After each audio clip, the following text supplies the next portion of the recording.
نحمده ونسلم على رسوله الكريم وعلى آله الطيبين الطاهرين وأصحابه الأكرمين أجمعين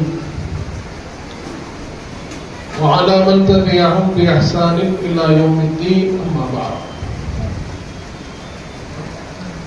وقال تعالى في شان حبيبه الكريم: إن الله وملائكته يصلون على النبي يا أيها الذين آمنوا صلوا عليه وسلموا تسليما. اللهم صل على سيدنا محمد وعلى آل سيدنا مولانا محمد وبارك وسلم. برادران عزیز، الحمدللہ اللہ کا فضل ہے، اللہ کا شکر ہے کہ اللہ نے ہمیں حضرت دادا پیر قبلہ سید الشیوخ شمس المفسرین قادری خلیق قدس سرہ العزیز کے اس عرس مبارک میں حاضر ہونے کا موقع عنایت فرمایا. برادران عزیز،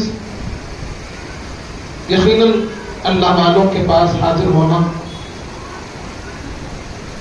اللہ والوں کی صحبتوں میں بیٹھنا، ان محفلوں میں شریک ہونا جہاں پر اللہ والوں کا ذکر ہوتا ہے، یہ بڑی سعادت کی بات ہے.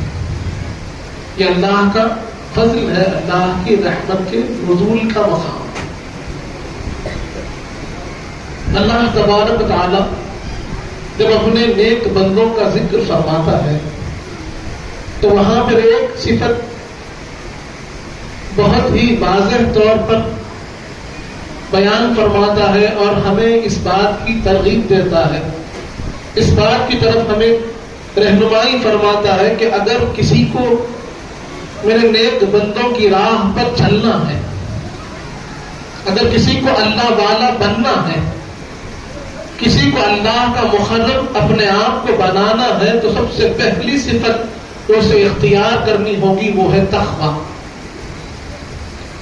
اللہ رب العزت قرآن مجید میں ارشاد فرما رہا ہے: اِنَّ أَكْرَمَكُمْ عِندَ اللَّهِ أَتْقَاكُمْ، کہ تم میں سب سے زیادہ اللہ کے پاس کوئی عزت والا ہے، اللہ کے پاس کوئی مقام و مرتبہ رکھنے والا ہے، تو تم میں سب سے زیادہ تقوی والا ہے.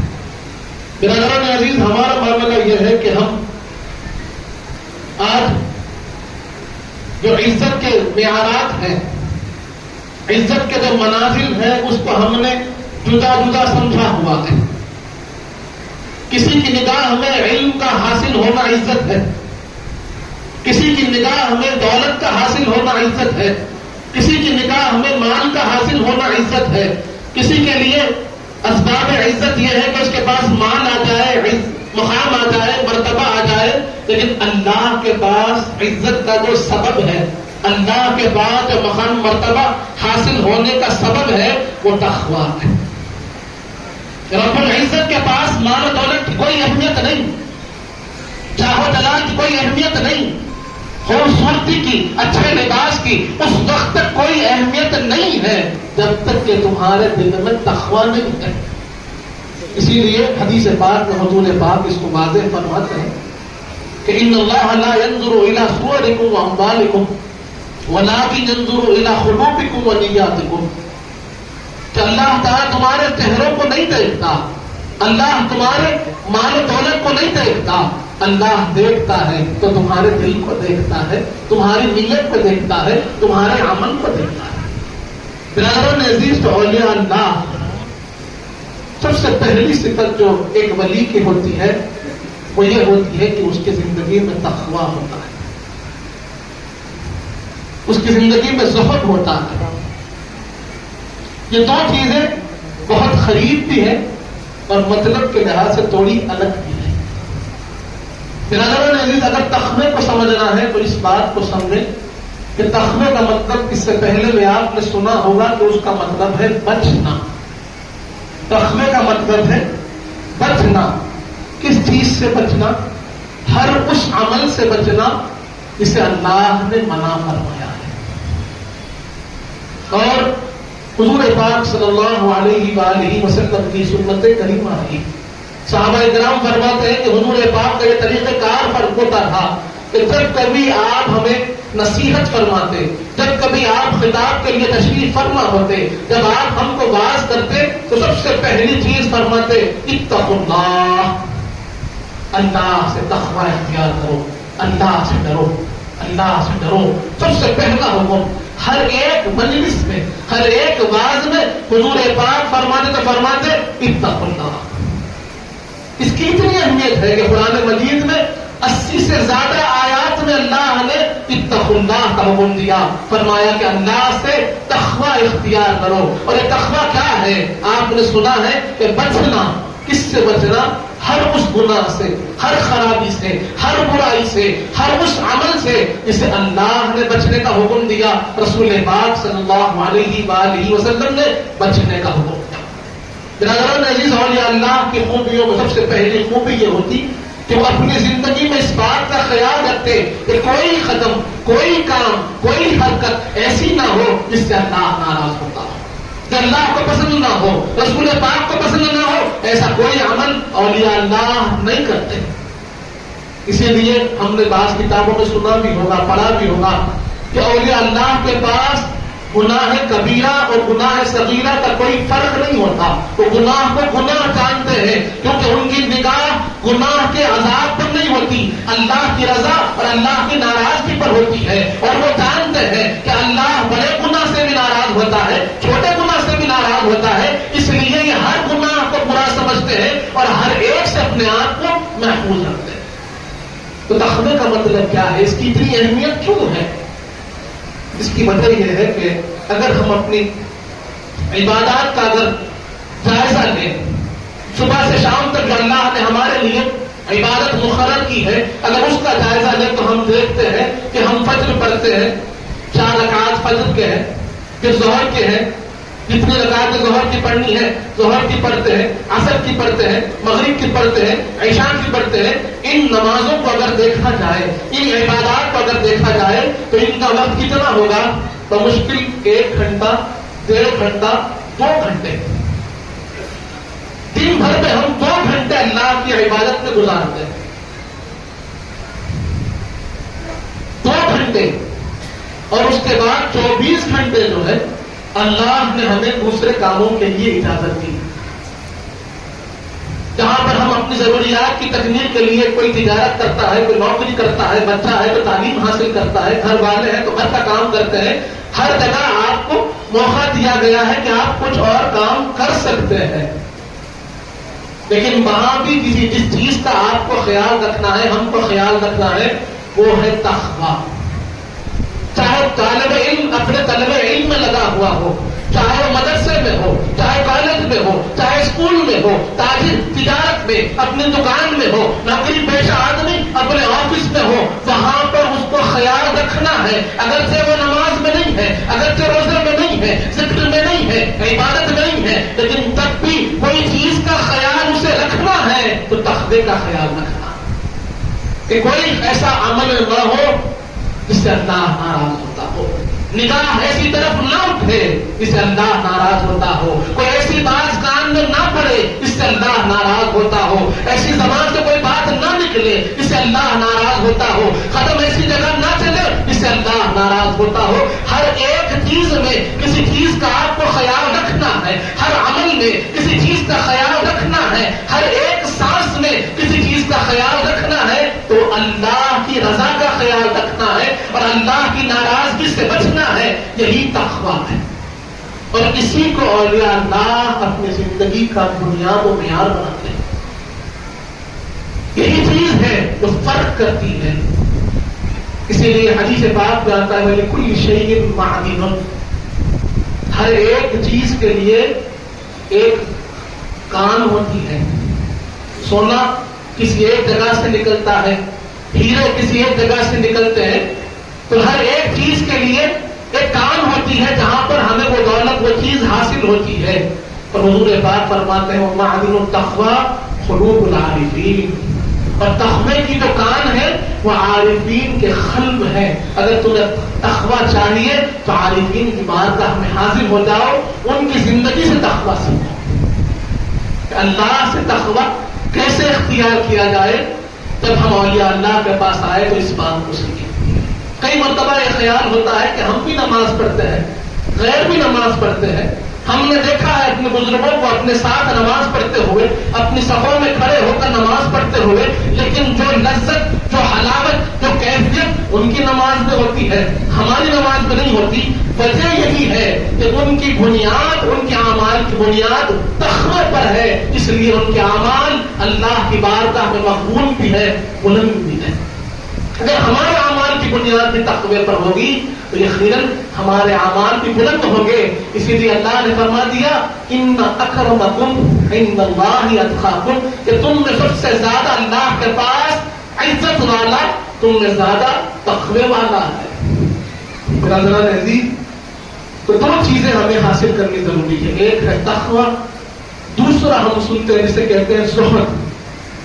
زہد کا مطلب کیا ہے؟ بہت سے لوگ اس کے مطلب کو سمجھنے میں تھوڑا سا پسپیش کا شکار ہوتے ہیں. بہت سے لوگ کہہ دیتے ہیں کہ زہد اور تقوی ایک ہی چیز ہے، قریب ہے لیکن تھوڑا فرق ہے. زہد کا مطلب ہوتا ہے دنیا سے بے رغبت ہونا. دنیا سے بے رغبتی کا نام زہد کہلاتا ہے. حدیث پاک میں آتا ہے، حضور پاک ارشاد فرماتے ہیں کہ حضور پاک سے ایک صحابی رسول نے عرض کیا، یا رسول اللہ صلی اللہ علیہ وآلہ وسلم، مجھے ایسا عمل بتائیے. دیکھیے ہمارا مقصد یہی ہوتا ہے، ہر ایک کا مقصد اور اس مقصد کی بات ہو رہی ہے. صحابی رسول نے عرض کیا، یا رسول اللہ مجھے ایسا عمل بتلائیے کہ جس سے اللہ بھی مجھ سے محبت کرے اور مخلوق بھی مجھ سے محبت کرے. اللہ بھی مجھے چاہے اور اللہ کے بندے بھی مجھے چاہے، دونوں کی محبت مجھے چاہیے. آج ہر ایک یہی چاہتا ہے، ہر ایک یہی چاہتا ہے. اور کئی مرتبہ ایسا ہو رہا ہے کہ اللہ کی محبت کی خاطر مخلوق کو چھوڑنے کی بات کرتی ہے اور مخلوق کی محبت کی خاطر کئی وقت اللہ کی محبت کو چھوڑ دیا جاتا ہے. لیکن اس حدیث پاک میں اب صحابی رسول نے پوچھ لیا کہ مجھے ایسا عمل بتائیے کہ جسے اللہ کی محبت بھی حاصل ہو جائے، مخلوق کی محبت بھی حاصل ہو جائے. حضور پاک نے فرمایا اذهب کہ تم زہد اختیار کرو دنیا سے اللہ کی خاطر. دنیا سے تم بے رغبتی اختیار کرو اللہ کی خاطر. اور فرمایا جو چیز لوگوں کے اندر ہے، لوگوں کے ہاتھ میں ہے، اس سے بے رغبتی اختیار کرو. حضور پاک فرماتے ہیں کہ جب تم دنیا سے بے رغبتی اختیار کر لو گے اللہ کے محبوب ہو جاؤ گے. راستہ دیجیے کہ جب تم دنیا سے بے رغبتی اختیار کرو گے، دنیا کی محبت کو اپنے دل سے نکال دو گے، تمہارے دل میں اللہ کی محبت آ جائے گی اور تم اللہ کے محبوب بن جاؤ گے. اور آگے فرمایا، آگے ارشاد فرمایا کہ تم اس چیز سے بے رغبتی اختیار کرو جو لوگوں کے ہاتھ میں ہے. لوگوں کے ہاتھ میں جو چیز ہوتی ہے اس سے تم بے رغبت ہو جاؤ. لوگوں کے مال کی طرف تمہاری نگاہ نہ ہو، لوگوں کی اشیاء کی طرف تمہاری نگاہ نہ ہو، لوگوں کے مال و دولت کی طرف تم توجہ نہ دو، لوگ تم سے محبت کرنے لگیں گے. اگر تمہاری توجہ لوگوں کی بات سے ہٹ جائے گی، تم محبت لوگوں سے کرو گے اللہ کی خاطر، تو یقیناً لوگ بھی تم سے محبت کرنے لگیں گے. تو زہد ایک ایسی چیز ہے کہ اگر تم دنیا سے بے رغبت ہو جاؤ گے اللہ تم سے محبت کرنے لگے گا اور لوگوں کی اشیاء سے بے رغبت ہو جاؤ گے، لوگوں کے مال و دولت سے اپنی نگاہوں کو ہٹا دو گے. لوگوں کے مال و دولت، ان کے کام پیشہ، ان سے تمہیں دولت کی طلب نہ ہو. لوگوں سے لوگوں کی خاطر محبت کرو، اپنے اخلاق کو اللہ کی خاطر لوگوں کے سامنے پیش کرو تو وہ بھی تم سے محبت کرنے لگے گا. تو زہد یہ چیز ہے. آگے حدیث پاک میں آیا، حضرت حارث رضی اللہ عنہ حضور پاک کے صحابی ہیں. حضور پاک نے ایک مرتبہ وہ سامنے سے گزر رہے تھے حضور پاک کے، حضور پاک سے ملاقات کی تو حضور پاک نے پوچھا، اے حارث تم نے صبح کیسے کی؟ صبح کیسے کی؟ انہوں نے عرض کیا میں مومن بن کر صبح کیا، مومن بن کر صبح کیا۔ حضور پاک نے کہا کیا تم حقیقت ایمان کو جانتے ہو؟ ایمان کی حقیقت کو جانتے ہو؟ ہر ایک چیز کی حقیقت ہوتی ہے، اسی طرح ایمان کی بھی ایک حقیقت ہے۔ انہوں نے عرض کیا یا رسول اللہ ایمان کی حقیقت کو میں یہ سمجھتا ہوں کہ میں نے اپنے دل کو دنیا سے بے رغبت کر دیا، اب میرے دل میں دنیا کی کوئی محبت نہیں ہے، اب میرا کام دنیا کے حصول کے لیے نہیں ہوتا، میں صبح اٹھتا ہوں تو کبھی دنیا کی چاہ میرے دل میں نہیں ہوتی، اور اس کا اثر یہ ہو گیا کہ میں جب صبح کرتا ہوں تو پیاسا رہ کر روزہ رکھ کر صبح کرتا ہوں، اور رات میں اللہ کی محبت میں جاگ کر اللہ کی عبادت کرتا ہوں۔ اور یا رسول اللہ اس وجہ سے اللہ نے مجھے یہ مقام عطا فرما دیا ہے کہ جب میں نگاہ بلند کرتا ہوں تو میری نگاہوں کے سامنے عرش اعظم ہوتا ہے، اور جب میں دیکھتا ہوں تو اہل جنت بھی مجھے نظر آتے ہیں، اہل دوزخ کی تکلیفیں مجھے نظر آتی ہے، یہ اللہ نے مجھے عطا کیا۔ حضور پاک نے جب سنا تو کہا کہ تم نے سچ کہا، تم نے سچ کہا۔ برادران عزیز تو زہد اس کی منزل، اس کا مرتبہ ہمیں کہاں تک لے جاتا ہے اس حدیث پاک میں معلوم ہو رہا ہے کہ جب بندہ اپنے دل سے دنیا کی محبت کو نکال دیتا ہے، اپنے دل کو اللہ کی محبت سے معمور کر لیتا ہے، حضور پاک کی محبت اپنے دل میں جاگزی کر لیتا ہے، تو معاملہ یہ ہوتا ہے چلتا زمین پر ہے، جب نگاہ اٹھاتا ہے تو عرش سامنے ہوتا ہے، چلتا زمین پر ہے لیکن اس کے سامنے جنتیوں کے حالات بھی ہوتے ہیں، دوزخیوں کے حالات بھی ہوتے ہیں، کہ جب دل صاف ہو جائے تو رب اس کے دل کو بھی کھول دیتا ہے، اس کی نگاہوں میں بصیرت و بصارت پیدا ہوتا ہے۔ لیکن یہ کب ہوتا ہے؟ جب نگاہیں دنیا سے ہٹ کر اللہ کی طرف جڑے، نگاہوں کے اندر دنیا کی طلب نہ ہو، دل کے اندر دنیا کی طلب نہ ہو، لیکن جب ہم دیکھتے ہیں اپنی زندگیوں کو، اپنے حالات کو، اپنے احوال کو، اپنی صبح شام کو، تو ہم اس بات کو محسوس نہیں کرتے، چاہے دانستہ طور پر ہو یا نادانستہ طور پر ہو۔ آج ہماری صبح ہو رہی ہے تو طلب دنیا میں صبح ہو رہی ہے، آج ہماری شام گزر رہی ہے تو فکر دنیا میں شام گزر رہی ہے، جبکہ حدیث پاک میں حضور پاک نے فرما دیا الدنیا جیفہ، دنیا کیا ہے؟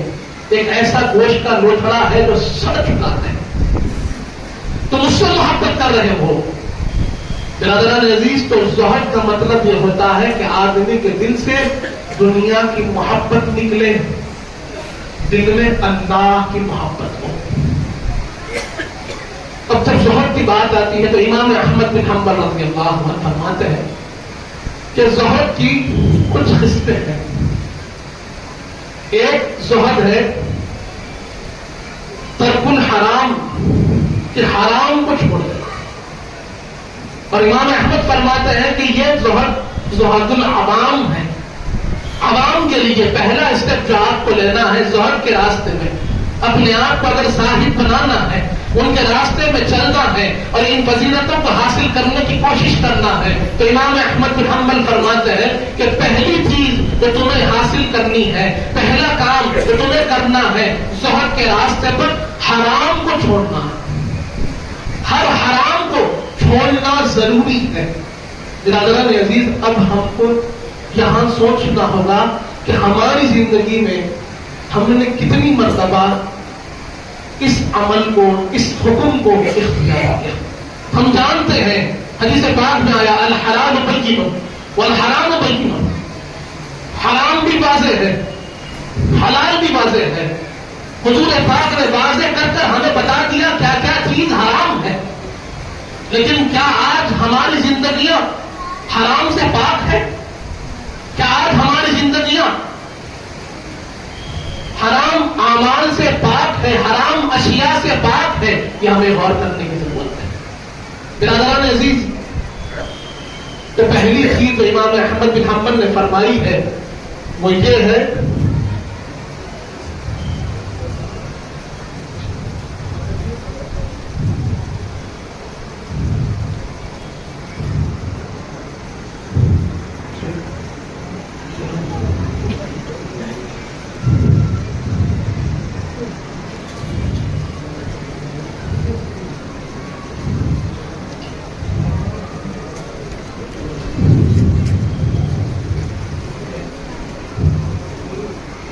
یہ درود پاک پڑھیے اللہم صلی علی سیدنا محمد وعلی آل سیدنا مولانا محمد مبارک وسلم. تو امام احمد بن حنبل فرماتے ہیں کہ پہلی چیز زہد کے لیے جو زہد العوام ہے وہ یہ ہے کہ وہ ترک الحرام ہو، کہ ہر حرام چیز کو ترک کیا جائے کسی بھی حال میں، کسی بھی وجہ سے. یہ آپ کو اجازت نہیں ہے کہ آپ حرام لے سکتے ہیں، حرام کھا سکتے ہیں. ہاں اب کوئی کہے وہ اضطراری صورت الگ ہوتی ہے. برادران عزیز، اب ہم کو ذرا سوچنے کی ضرورت ہے. بہت سے لوگ یہ کوشش کرتے ہیں، بہت سے لوگ یہ بات اپنی تسلی کے لیے کہتے ہیں کہ میں حرام کھاتا نہیں.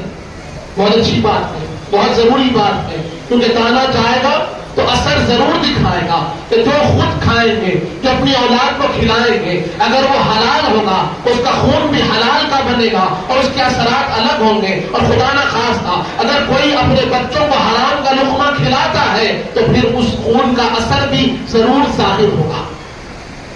تو سب سے پہلے کھانے پینے میں حرام اشیاء سے بچنے کی ضرورت ہے. اس کے ساتھ ساتھ اپنے معاملے داری میں بھی حرام سے بچنے کی ضرورت ہے. دھوکہ دینا یہ بھی حرام ہے، جھوٹ بولنا یہ بھی حرام ہے، غیبت کرنا یہ بھی حرام ہے، کسی کے مال کو کھا لینا یہ بھی حرام ہے، کسی کے خلاف سازش کرنا یہ بھی حرام ہے، کسی کو تہمت لگا دینا یہ بھی حرام ہے. یہ تمام حرام اشیاء آج ہمارے معاشرے میں عام نظر آتے ہیں. اسی طرح سود کا کاروبار کرنا، سود کی لین دین کرنا کسی بھی نام سے کیجیے حرام ہے. اگر آپ اس کو اپنے مال میں شامل کر لیں گے سارا مال خراب ہو جائے گا، سارا معاملہ خراب ہو جائے گا. تو یہ جو حرام اشیاء ہے، سب سے پہلا کام یہ ہے کہ ہم ان حرام اشیاء سے بچیں. اگر اللہ کی راہ پر چلنا ہے، یہ ممکن نہیں ہے کہ اگر کوئی اپنی زندگی میں حرام کام کو اختیار کرے اور اس کے بعد کہے کہ میں اللہ کا ولی بن جاؤں. یہ ممکن نہیں ہے، یہ نہیں ہو سکتا. پہلا قدم یہ ہے کہ حرام اشیاء ہماری زندگیوں سے نکل جائے، چاہے اس کے لیے سادہ سیدھا کھانا پڑے کوئی بات نہیں ہے، لیکن حرام اشیاء زندگی میں داخل نہیں ہونا.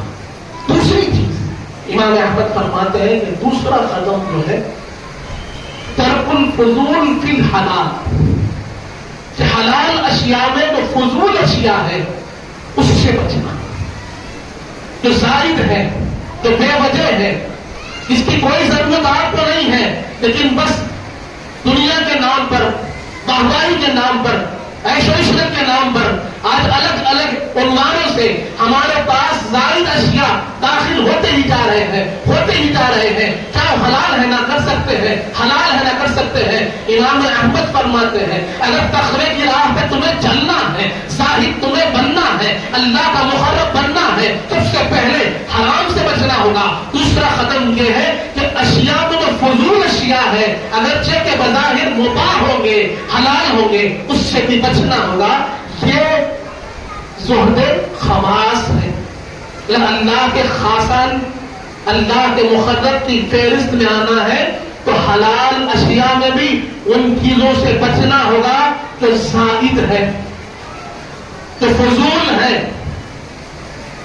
چاہے وہ دعوتوں کے نام پر ہو، چاہے عیش و عشرت کے نام پر ہو، چاہے اپنی لگژریز اپنے آرام کے نام پر ہو. اگر ہم فضول چیزوں سے بچیں گے تبھی اللہ کی راہ میں آگے بڑھیں گے. یہ زہد خواص ہے. اور تیسرا درجہ آپ فرماتے ہیں کہ ہر اس عمل سے بچنا، ہر اس چیز سے بچنا، ہر اس کام سے بچنا جو اللہ کی یاد سے بے رغبت کرتا ہو. اللہ کی یاد سے جو چیز بے رغبت کرتی ہے اس سے بچنا، یہ زہد العارفین ہے. یہ زہد کا ہائیسٹ پوائنٹ ہے کہ کوئی کام، کوئی عمل جائز ہے، اچھا ہے، سب کچھ اس کے اندر پرمیسیبلٹی ہوگی، سارے پرمیشنز آپ کے پاس ہوں گے. اگر وہ آپ کو اللہ کی یاد سے غافل کر رہا ہے، اللہ کی یاد سے غافل کر رہا ہے تو پھر اس کام کو آپ کو چھوڑنا ہوگا. چاہے وہ لوگوں کے درمیان میں بیٹھ کر بات کرنی ہو، گفتگو کرنی ہو، کام کاج کرنا ہو، چاہے کسی بھی انداز کا عمل ہو، اگر اس سے آپ اللہ کی یاد سے غافل ہو رہے ہیں تو امام احمد فرماتے ہیں کہ آپ کو اسے چھوڑنا ہوگا. یہ زہد العارفین ہے. برادران عزیز، آج معاملہ افسوس کے ساتھ یہ عرض کر رہا ہوں، افسوس ہم سب اس پہ شامل ہو گئے ہیں کہ ہماری محفلیں تو محفلیں، ہمارے کاروبار کام کاج تو اپنی جگہ ہے. آج افسوس اس بات کا ہے کہ جب بندے مومن تکبیر تحریمہ باندھ کر کھڑا ہو رہا ہے اللہ اکبر، وہاں بھی وہ دنیا کی یاد سے غافل نہیں ہے، وہاں بھی اسے دنیا کی یاد آ رہی ہے، وہاں بھی اسے یاد آ رہا ہے کاروبار میں کیا کرنا ہے، وہاں یاد آ رہا ہے دکان میں کیا چل رہا ہے. میں نے لوگوں کو دیکھا ہے مدینے پاک میں بیٹھ کر لوگ دکان دیکھتے ہیں، مکہ مکرمہ میں بیٹھ کر، حرم پاک میں بیٹھ کر دکان دیکھ رہے ہیں، کاروبار ہو رہا ہے، کون آ رہے ہیں، کون جا رہے ہیں. اگر وہ آپ کو ضرورت محسوس ہوتی ہے، اگر وہ آپ کی ضرورت ہے تو آپ کو اس بات کو سمجھنا ہوگا، حدیث پاک کی روشنی میں اس بات کو جاننا ہوگا. حضور پاک فرماتے ہیں کہ جو اپنے معاملات کو، اپنے خیر کو رب کی آفات کو سپرد کر دیتا ہے، اللہ اس پر ذمہ دار بن جاتا ہے. اور جو بندہ اپنے معاملات کو دنیا کی محبت میں گزارتا ہے تو اللہ اسے دنیا میں ڈال دیتا ہے. ہمیں سوچنا چاہیے کہ ہم کیا کر رہے ہیں. اللہ کی ذات پہ بھروسہ نہیں. اللہ کے گھر میں بیٹھ کر لوگ آج دنیا کے حالات کو جانتے ہیں، کیا ہو رہا ہے، کیسے ہو رہا ہے، کیوں ہو رہا ہے. سر جاننے کی ضرورت ہے کہ ہم کیا دیکھ رہے ہیں، کس کے لیے کما رہے ہیں، اور کہاں کس چیز کی فکر ہو رہی ہے. کہ بندے مومن نماز میں کھڑا ہے، دنیا کی فکر ہو رہی ہے، سجدے میں ہے، دنیا کی فکر ہے. ہماری یہ نمازیں آج ایسی ہی ہو گئی، ہم میں اس سے کوئی خالی نہیں ہے. لیکن ظہر کسے کہتے ہیں، بتایا گیا کہ عام اعمال میں بھی اللہ کا خیال ہو. نماز تو نماز ہے، عام اعمال ہماری صبح شام میں اللہ کا خیال ہو. اور اگر ایسا عمل جو اللہ کے یاد سے غفلت میں لے جا رہا ہے، اس عمل کو چھوڑنا یہ عارف کا ظہر ہے، اس عمل کو چھوڑنا. اب جب ہم ظہر کی بات کرتے ہیں تو ذہن میں ایک اور خیال آتا ہے، اگر زاہد بننا ہے تو پھر ہمیں چاہیے کہ ہم دنیا چھوڑ دیں، دنیا میں رہنا چھوڑ دیں. لیکن اسلام نے یہ ظہر نہیں سکھایا. تم نے ہم میں سب سے بہترین کوئی ظہر کی مثال پیش کی ہے تو حضور پاک نے پیش کی. سب سے بہترین کوئی مثال پیش کی ہے تو مولا علی مشکل کشا نے پیش کی. اور ہم نے جب آپ کی حیات بابرکت کو پڑھا ہے، سیرت طیبہ کو پڑھا ہے، تو حضور پاک نے کبھی وہ کام جو اللہ نے جائز کیے، حلال کیے، اسے اپنے اوپر حرام نہ کیا. لیکن جیسے میں نے عرض کیا کہ کوئی بھی کام آپ کو اللہ کی یاد سے غافل نہ کرتے. لیکن آج ہم سے یہی بات ہو رہی ہے، کیونکہ اللہ کی ذکر، اللہ کی یاد ہمارے دلوں میں جاگزی نہیں ہے، اس کی اہمیت کو ہم نہیں سمجھ رہے ہیں. اسی لیے معاملہ یہ ہو رہا ہے کہ ہم جس کی اہمیت کو جانتے ہیں اس کا ذکر، اس کی فکر بھی زیادہ کرتے ہیں. تو ہمارے دلوں میں دنیا کی فکر زیادہ ہو گئی، دنیا کی یاد زیادہ ہو گئی، دنیا کی اہمیت زیادہ ہو گئی. جب قرآن میں اللہ فرما رہا ہے بل تؤثرون الحیات الدنیا والآخرۃ خیر وابقیٰ، تم دنیا کی زندگی کو ترجیح دیتے ہو، دنیا کی زندگی کو اہمیت دیتے ہو، دنیا کے کاروبار کو اہمیت دیتے ہو، بلکہ آخرت دنیا سے بہت زیادہ بہتر ہے، بہت زیادہ باقی رہنے والی ہے.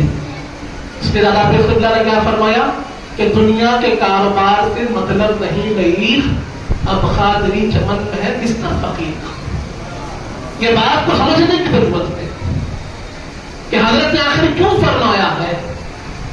مطلب یہ نہیں ہے کہ کھانا پینا چھوڑ دیا جائے، مطلب یہ نہیں ہے کہ آپ کاروبار چھوڑ دیں، مطلب یہ ہے کہ آپ کا کاروبار آپ کو اللہ کی یاد سے غافل نہ کرے، آپ کی تعلیم آپ کو اللہ کی یاد سے غافل نہ کرے، آپ کی صبح شام کے جو بھی آپ کے اعمال ہیں وہ آپ کو اللہ کی یاد سے غافل نہ کرے.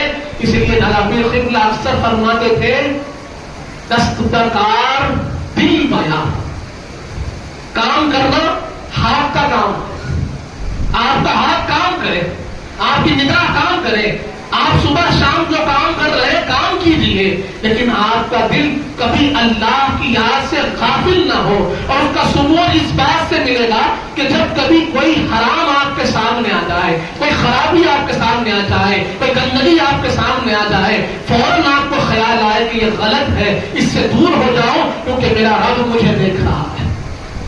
ہر لمحہ اللہ کی یاد اور اللہ کی اطاعت میں گزرنا. حدیث پاک میں آیا, حضور پاک ارشاد فرماتے ہیں کہ جو بندے کے دل سے دنیا کی محبت نکل گئی, جس بندہ کے دل سے دنیا کی محبت نکل گئی, اس کے بعد اب اس نے نماز پڑھی, روزہ رکھا, زکات دی, تو اس دنیا سے ایسے جائے گا کہ اس کا رب اس سے راضی ہوگا. برادران عزیز, تو ہمارے اعمال کی کامیابی کی بنیاد زہد اور تقوی پہ ہے. نماز میں کھڑے ہیں اور اگر دنیا کی فکر ہے تو وہ نماز کی حفاظت نہیں ہو رہی ہے, کیونکہ ہم نے جہاں قرآن کا حکم سنا اقیم الصلاۃ, تو وہیں پر اس حکم کو بھی جانا کہ قرآن کہتا ہے حافظوا علی الصلوات, اپنے نمازوں کی حفاظت کرو. نمازوں کی حفاظت کا مطلب کیا ہے؟ ایک طرف جہاں نماز کو وقت پہ ادا کیا جائے تو وہیں پر نماز میں غیر اللہ کا خیال نہ آئے, کہ نماز کی ابتدا سے لے کر انتہا تک رب کا ہی خیال ہو, رب کا ہی خیال ہو, یہی خیال ہو کہ میرا رب مجھے دیکھ رہا ہے. کیونکہ جب ہم احسان کی حدیث کو پڑھتے ہیں تو حضور پاک نے احسان کی حدیث میں کیا فرمایا؟ فاعبد ربک کأنک تراہ, رب کی عبادت ایسے کرو گویا کہ رب کے جلووں میں گم ہو گئے ہو, رب کی عبادت ایسے کرو گویا کہ رب کی ہی یاد میں منہمک ہو. اور اگر تم ایسے نہ کر سکتے ہو کہ رب کے دیدار سے مشرف ہو گئے ہو اور تم نماز میں کھڑے ہو اور تمہیں حالت نماز میں اللہ کے تجلیات کی دیدار نہ ہوتا, تو یہ خیال تو رکھو فإنہ یراک, کہ اللہ تم کو دیکھ رہا. ہمارے خیال کہاں کہاں بھٹکتے ہیں, کہاں کہاں گھوم رہے ہیں. برادران عزیز, تو ہمیں چاہیے کہ اپنی نمازوں کی بنیاد تقوی اور زہد پہ رکھیں. جب تکبیر تحریمہ میں کھڑے ہو جائیں تو پھر دنیا کا کوئی خیال نہ ہو, دنیا کی کوئی یاد نہ ہو. برادران عزیز, اس بات کو سمجھنے کی ضرورت ہے. تو یہ زہد ہے کہ جس کے دل میں دنیا کی محبت نہیں ہونا. اب افسوس اس بات کا ہو رہا ہے کہ آج بہت سے لوگ ایسے ہیں کہ جو نیکی بھی کرتے ہیں تو طلب دنیا کے لیے, طلب دنیا کے لیے لوگ نیکیاں کر رہے ہیں. اس کو اور برا کہا گیا کہ جس کا مقصد ریاکاری ہو, اس کا مقصد لوگوں کی واہوائی ہو, اس عمل کا مقصد اللہ کی محبت نہ ہو, اس کے علاوہ دنیا کی تعریف ہو, تو وہ عمل رائگاں ہوگا, بیکار ہوگا. ایسے ہم نے اپنے بھائیوں کو دیکھا ہے کہ جن کے اعمال کی بنیاد ہی لوگوں کی تعریف, لوگوں کی واہوائی پر ہو رہی ہے. ایسے اعمال کو بھی درست کرنے کی ضرورت ہے. وہاں پر عمل نہیں چھوڑنا ہے, وہاں پر نیت کو سدھارنا ہے اور اپنے تعلق کو رب سے جوڑنا ہے. یہ خیال کرنا ہے کہ یہ مخلوق کیا کر سکتی ہے, کیا دے سکتی ہے, کیا ہے ان کے ہاتھ میں, ان کی تعریف سے مجھے کیا ملے گا. اگر تعریف حاصل کرنی ہی ہے تو میں رب کی تعریف حاصل کروں گا. واہوائی کسی سے چاہیے تو میں رب سے چاہوں گا, کیونکہ ہم نے حدیث پاک میں سنا ہے کہ جہاں بندے بیٹھ کر ذکر کرتے ہیں اس ذکر کی محفل کو فرشتے اپنے پروں میں ڈھانک لیتے ہیں اور جا کر رب کی بارگاہ میں ان تمام معاملات کو پیش کرتے ہیں کہ اے رب, آپ کا فلاں بندہ آپ کے ذکر میں بیٹھا تھا, آپ کی یاد میں بیٹھا تھا. تو رب العالمین ان فرشتوں کے سامنے اس بندے کی تعریف کرتا ہے. وہ تعریف کو حاصل کیجیے جو رب کی تعریف ہے, وہ تعریف کو حاصل کیجیے تو اللہ جس سے خوش ہو کر آپ کی تعریف کرتا ہے. کیونکہ ہم نے اولیاء اللہ کی صفات میں وہ بات بھی سنی ہے, صحیح مسلم کی وہ حدیث بھی سنی ہے کہ جب اللہ کسی کو اپنا محبوب بنا لیتا ہے تو پھر جبرائیل امین کو حکم دیتا ہے, اے جبرائیل آؤ, ہم نے فلاں بندے کو محبوب بنا لیا, تم بھی اسے محبوب بنا لو. سارے فرشتوں کو اعلان کر دو, تم بھی اسے محبوب بنا لو. سارے زمینوں میں جا کے اعلان کر دو اور ان کے دلوں میں اللہ والوں کی محبت کو ڈال دو. برادران عزیز, اگر مقام چاہتے ہیں تو یہ مقام حاصل کریں. بندے کی تعریف سے کیا ملے گا؟ تعریف چاہیے تو رب کی چاہیے، رضا چاہیے تو رب کی چاہیے، خوشبودی چاہیے تو رب کی چاہیے. ہمارے اعمال کی کوشش اور مقصد یہ ہونا چاہیے میرا عمل چھوٹا ہی صحیح لیکن میرا رب اس سے راضی ہو جائے. اس عمل کو حاصل کرنے کی ضرورت ہے. یہ فرق ہوتا ہے عام بندے کی عبادت میں اور اللہ والے کی عبادت میں.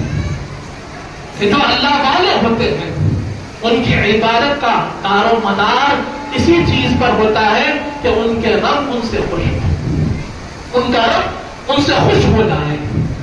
اور بندوں کا معاملہ ہم جانتے ہی ہیں، کبھی کسی کے لیے کبھی کسی کے لیے.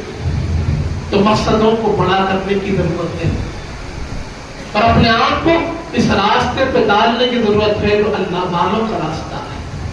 برادران عزیز، ظہر کی بات آئی، دنیا کے بے رغبتی کی بات آئی، تو حدیث پاک یاد آ رہی ہے کہ جہاں پر حضور پاک صلی اللہ علیہ وآلہ وسلم صحابہ اکرام کی مجلس میں بیٹھے ہوئے ہیں اور تبھی حضرت مصعب بن عمیر رضی اللہ عنہ ایک بکرے کی کھال رکھتے ہوئے حضور پاک کی محفل کے قریب آ رہے ہیں. بہت خوبصورت صحابہ میں بہت خوبصورت صحابی حضرت مصعب بن عمیر رضی اللہ عنہ. آپ کو دیکھے تو حضور پاک نے کہا اس نوجوان کو دیکھ رہے ہو جو بکرے کی کھال لپیٹے ہوئے آ رہا ہے، میں نے اس نوجوان کو ایسی حالت میں دیکھا ہے کہ اس سے بہتر کوئی لباس نہیں پہنتا تھا، اس سے بہتر کوئی غذا نہیں کھاتا تھا، اس سے بہتر کوئی خوشبو نہیں لگاتا تھا، لیکن آج اس کی یہ حالت اللہ اس کے رسول کی محبت میں اس نے یہ حالت کر لی ہے. برادران عزیز، اگر ہم حضرت کے حالات کو دیکھتے ہیں کہ معاملہ کیا تھا کہ آپ مکہ کے بہت بڑے گھرانے کے فرد تھے، گھر کے لاڈلے، نازوں میں پلے ہوئے، بہت عمدہ لباس پہننے والے، عمدہ عطر لگانے والے. لیکن جب آپ نے حضور پاک صلی اللہ علیہ وسلم کے ہاتھ پر مشرف اسلام ہوئے، اسلام قبول کیا، تو آپ کے گھر والوں نے کہا کہ اگر تم اللہ اس کے رسول کو نہیں چھوڑتے، دین اسلام کو نہیں چھوڑتے، تو پھر ہم تمہارے سارے عیش و آرام کھینچ لیں گے، ساری دولت کھینچ لی جائے گی، سارے آرام کھینچ لیے جائیں گے. کہ عمدہ عمدہ لباس جو پہن رہے ہو وہ لباس بھی لے لیے جائیں گے، یہ اچھے اچھے کھانے جو کھا رہے ہو وہ کھانوں سے محروم ہو جاؤ گے، یہ تمام چیزیں جو تم آج استعمال کر رہے ہو کوئی ایک چیز تمہارے پاس نہ ہوگی. اگر تم یہ چیزیں چاہتے ہو، دنیا کی عیش و عشرت چاہتے ہو، مال و دولت چاہتے ہو، مقام و مرتبہ چاہتے ہو، عمدہ عمدہ کپڑے پہننا چاہتے ہو، اچھے اچھے کھانے کھانا چاہتے ہو، تو تمہیں اللہ کو چھوڑنا ہوگا، رسول پاک کو چھوڑنا ہوگا، دین اسلام کو چھوڑنا ہوگا. جب ان سے ان کے والدین نے یہ بات کہہ دی، وہ نوجوان ہے، کم عمری ہے، لیکن انہوں نے کہا مجھے نہ دنیا کی عیش و عشرت چاہیے، نہ مال و دولت چاہیے، نہ عمدہ لباس چاہیے، نہ اچھے کھانے چاہیے، نہ اچھے عطر چاہیے، مجھے چاہیے تو میرا رب چاہیے، میرے آقا رسول پاک چاہیے. برادران عزیز، اپنے ماں باپ سے جب انہوں نے یہ انداز میں کہا کہ مجھے کچھ نہیں چاہیے، میں اللہ اس کے رسول کو نہیں چھوڑ سکتا، تو والدین بھی سختی ہوئے، جسم پر پہنے ہوئے کپڑے بھی اتار لیے. اسلام کی خاطر قربانیاں گھر سے شروع ہوتی ہے. جسم کے کپڑے بھی اتار لیے والدین نے، انہوں نے چھوڑ دیا. ایک بکرے کی کھال لپیٹ کر حضور پاک کی بارگاہ میں حاضر ہو گئے.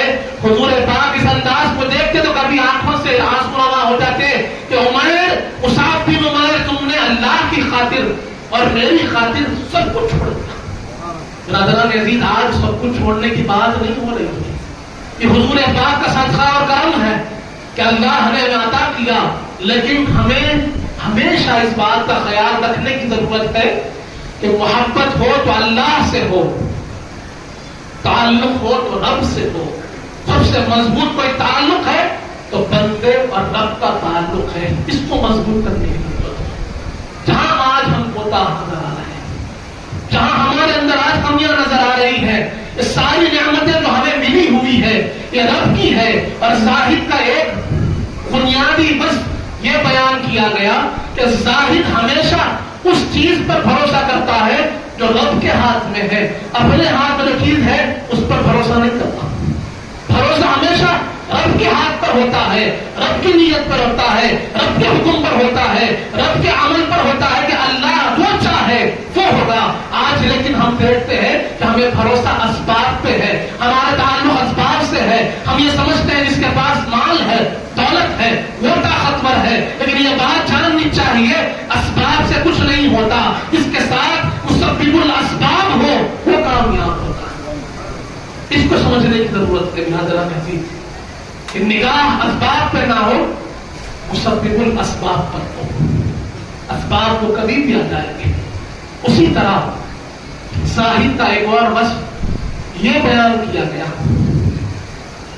کہ زاہد کے سامنے کوئی حرام آئے تو اس کے اندر صبر ہونا. اگر کوئی حرام چیز سامنے آتی ہے تو اس کو اختیار کرنے سے وہ صبر کرے.